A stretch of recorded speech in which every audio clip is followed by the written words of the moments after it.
विघ्नहर्ता श्री गणेश, श्री गणेश, श्री गणेश।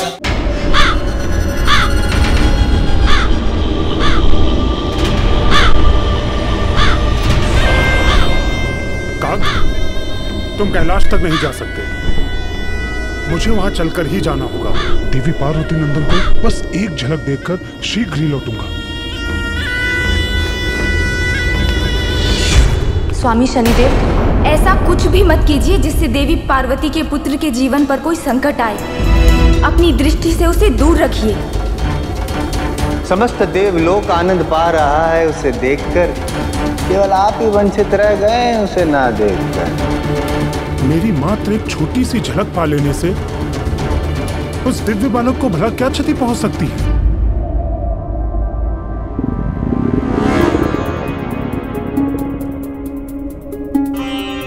क्या हुआ पुत्र? पता नहीं माँ, अचानक मेरे उदर में हलचल हो रही है।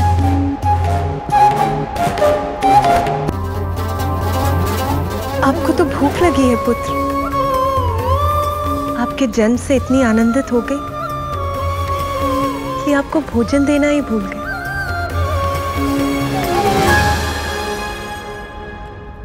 देवी कामधेनु,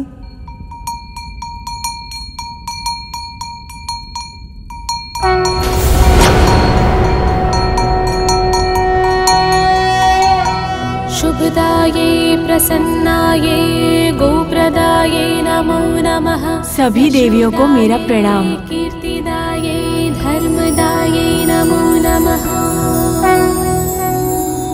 महादेव, आज हमारा पुत्र अपना प्रथम आहार पाने जा रहा है। आप कहाँ हैं स्वामी? मैं आपकी पीड़ा समझती हूँ देवी पार्वती। मैं भी यही मना रही हूँ कि मेरे स्वामी महादेव को शीघ्र ही लौटा लाएं।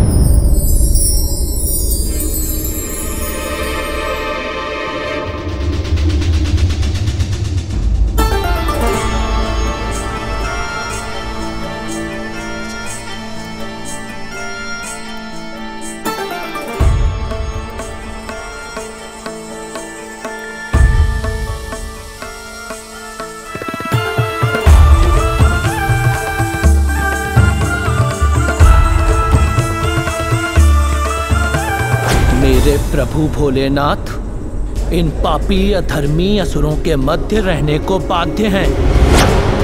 इसका दंड अवश्य दूंगा मैं इस गजासुर को। अपना क्रोध त्याग दो नंदी और इससे युद्ध के विचार को भूल जाओ, क्योंकि जो कार्य एक तिनके से संभव उसके लिए खड़क उठाने की क्या आवश्यकता है।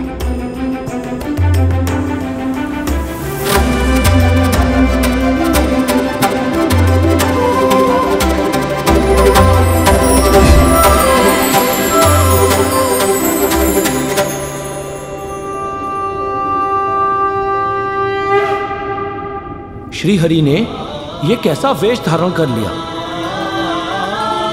कैसा दिख रहा हूं नंदी में? प्रभु, मैं भोले बाबा का गण आपकी माया कैसे समझूं? मुझे तो बस इतना ज्ञात है कि आप कुछ भी कर सकते हैं। जगत हित के लिए आप कोई भी रूप धारण कर सकते हैं प्रभु। जगत हित के लिए आज तुम्हें भी गाना होगा नंदी। आशा करता हूं कि तुम्हारा कंठ उतना ही मधुर है जितना कि तुम्हारा क्रोध। भोले बाबा के लिए मैं कुछ भी करने के लिए तैयार हूं, कुछ भी।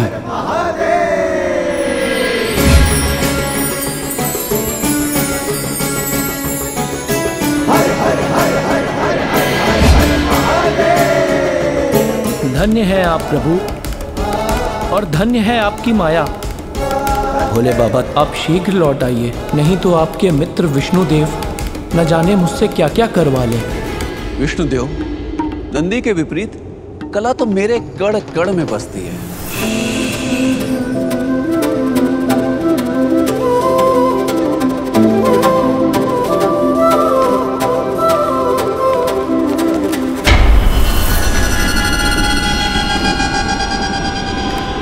प्रणाम देवी कामधेनु।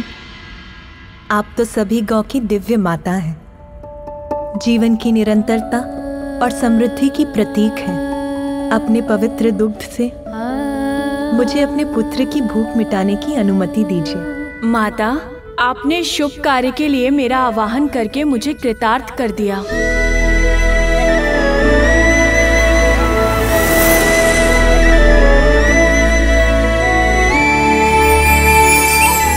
माँ, चलिए ना। हाँ हाँ चलो।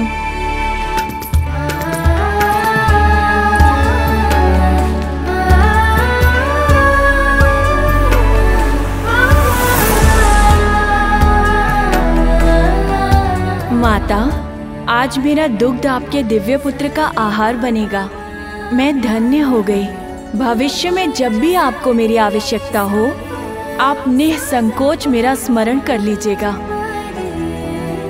अब मुझे आज्ञा दे माता।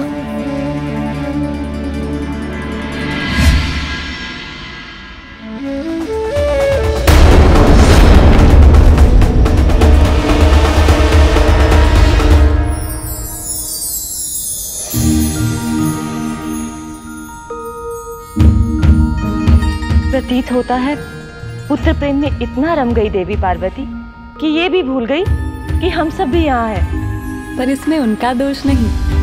पुत्र प्रेम में माँ का रमना तो स्वाभाविक है। मेरे विचार से अब हमें इन दोनों को यहाँ पर एकाकी ही छोड़ देना चाहिए। आह, कितना पावन, कितना उजला, मीठी सुगंध वाला ये दुग्ध अवश्य अत्यंत स्वादिष्ट भी होगा।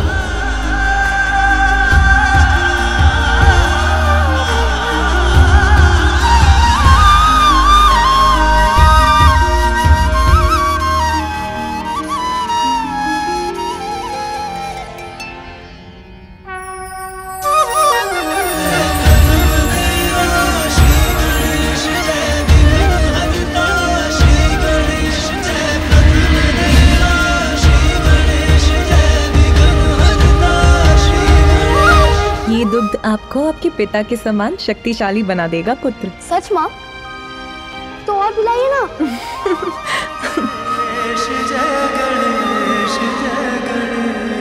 शीघ्र आपकी भेंट आपके पिता से होगी।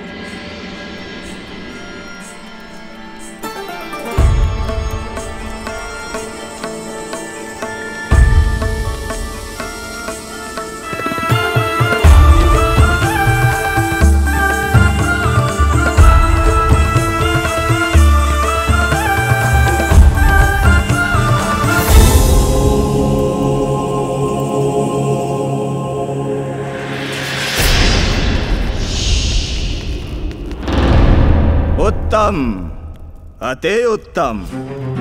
तुम्हारा नृत्य अत्यधिक मनमोहक है सुंदरी।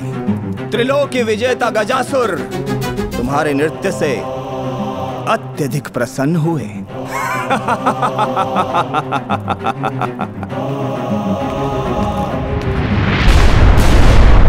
मदिरा।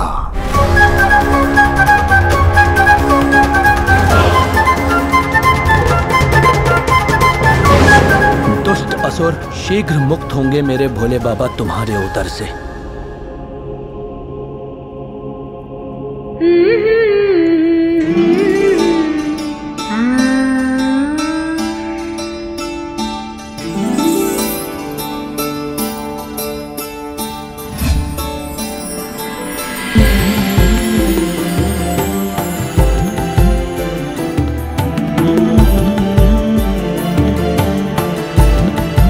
देवी रोहिणी। स्वामी आप मेरा अपने पति चंद्र का तिरस्कार कर रही हैं। तिरस्कार? मैं आपका ध्यान अपनी ओर आकृष्ट करने का प्रयास कर रहा हूं, किंतु आप हैं कि इस गीत में खोई हुई हैं। स्वामी, अपार सौंदर्य के धनी बालक ने मुझे मंत्र मुक्त कर दिया है। आप ही के समान अनुपम तेज से दमकता हुआ उसका मुखमंडल, आसमान में चमकती हुई सितारों की तरह उसके नेत्र, उसकी सम्मोहित करने वाली मधुर मुस्कान, उसकी वाक्पटुता, उसकी कुशाग्र बुद्धि, सब अत्यंत मनमोहक है स्वामी। किंतु देवी, ये अद्भुत बालक है कौन? देवी पार्वती का पुत्र है स्वामी। आनंदित कर दिया है उसने हम देवियों को। ऐसा ही मनभावन मनोहर है वो। प्रतीत होता है स्वामी कि आयु में वृद्धि के साथ वो आपसे भी अधिक रूपवान और आकर्षक हो जाएगा। सभी देवताओं में सबसे सुंदर माना जाता हूँ मैं, किंतु एक बालक मुझसे भी अधिक सुंदर और मनोहर। आश्चर्य है।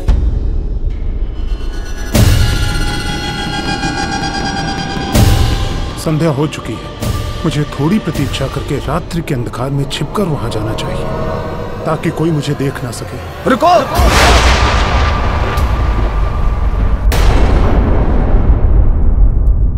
तुम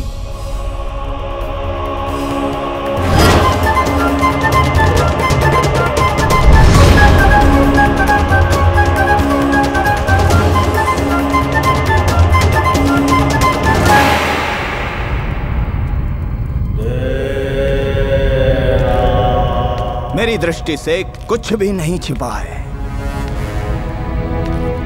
मुझे सब ज्ञात है कि तुम कौन हो।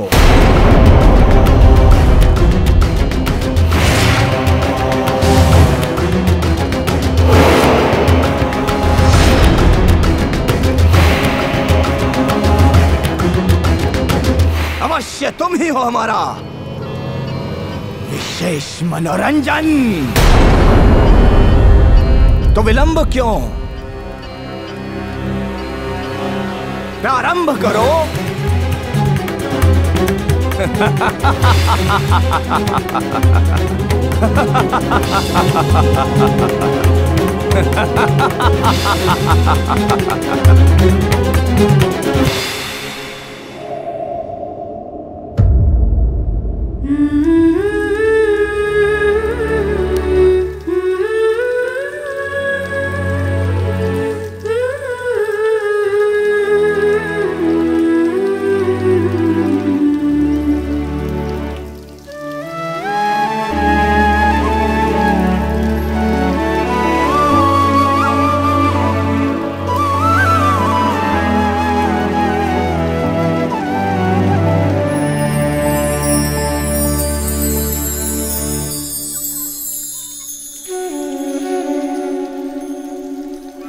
ये प्रकाश कहाँ से उत्पन्न हो रहा है? ओह, तो ये चंद्रदेव है। उचित था देवी रोहिणी का कथन। एक बालक का इतना दिव्य आकर्षक स्वरूप तो मैंने भी नहीं देखा।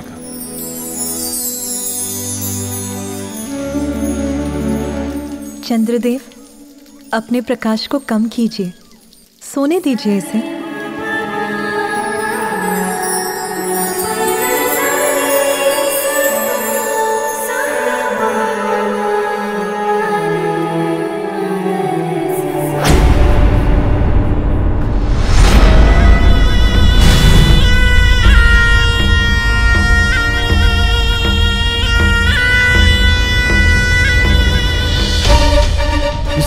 बिना अनुमति के भवन में मेरा प्रवेश तो अनुचित होगा। कदाचित मुझे पीछे से छिपकर जाना चाहिए और कक्ष में जाकर ढूंढना चाहिए माता पार्वती के पुत्र को।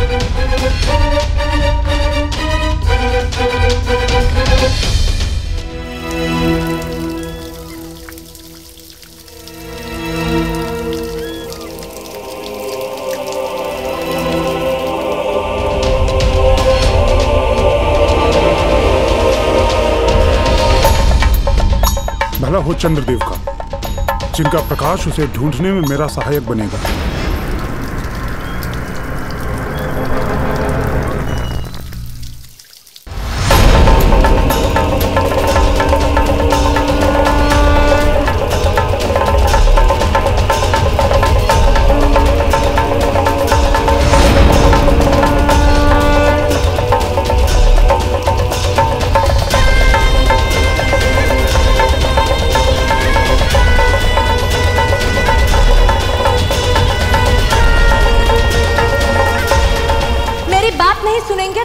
श्राप देती हूँ, मेरे सिवा जिस पर भी आपकी दृष्टि पड़ेगी दुर्भाग्य और विपत्ति से घिरकर उसके जीवन का विनाश होगा।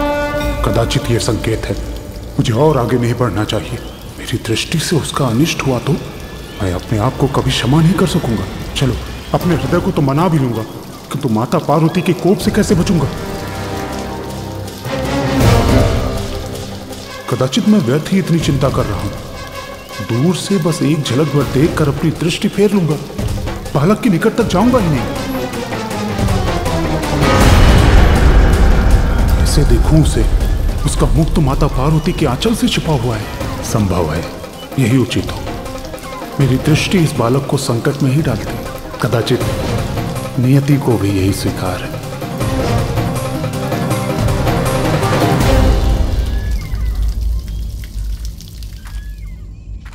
शनिदेव, चंद्रदेव, कहाँ जा रहे हैं आप?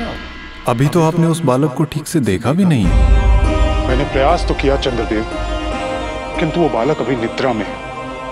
उसका मुख देवी पार्वती के आंचल से ढका हुआ है। उसे देखने के लिए उसकी निद्रा में विघ्न डालना तो उचित नहीं होगा। और वैसे भी मेरी दृष्टि तो अशुभ है। मेरी दृष्टि का दुष्परिणाम सर्वविदित है।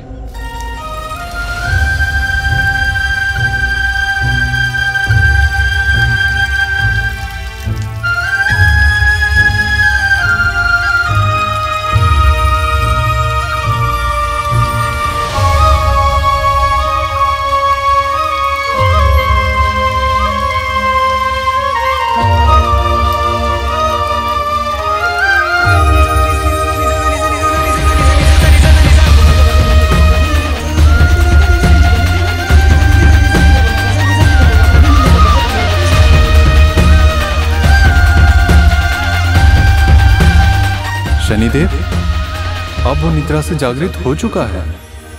जलाशय के जल से क्रीड़ा कर रहा है।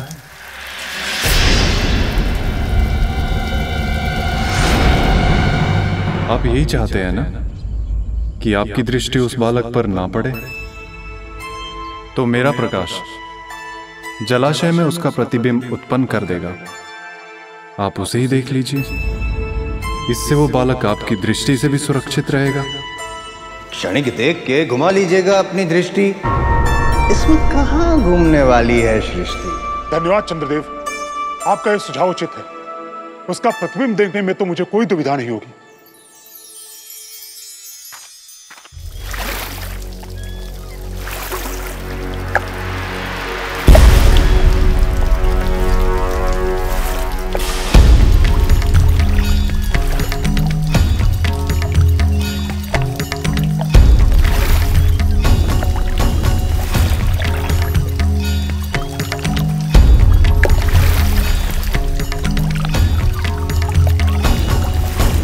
ये जल शांत और स्थिर होगा, तब तो इस बालक का स्पष्ट प्रतिबिंब देख सकूंगा मैं।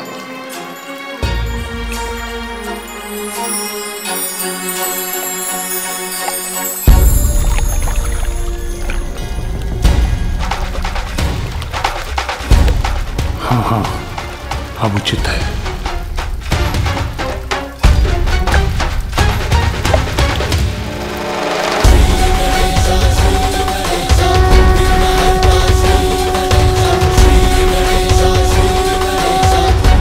देवर्षि ने सत्य कहा था। कितना मनोरम रूप है इस दिव्य बालक का। इतनी मनोहर मुस्कान, मोतियों के समान चमकते दंत, नभ के तारों से टिमटिमाते उसके निर्मल नेत्र। अनुपम, अलौकिक है ये बालक।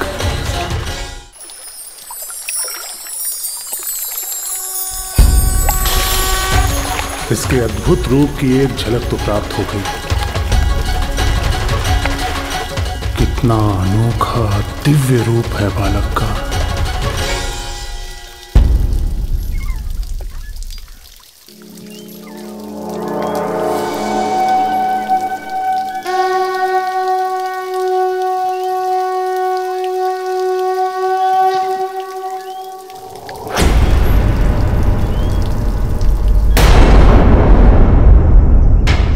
एक झलक देखकर तो तृप्ति ही नहीं मिली। हृदय तो तभी तृप्त होगा जब पूर्ण रूप से देखूंगा मैं इस बालक को।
ये कैसा अनर्थ कर बैठा मैं।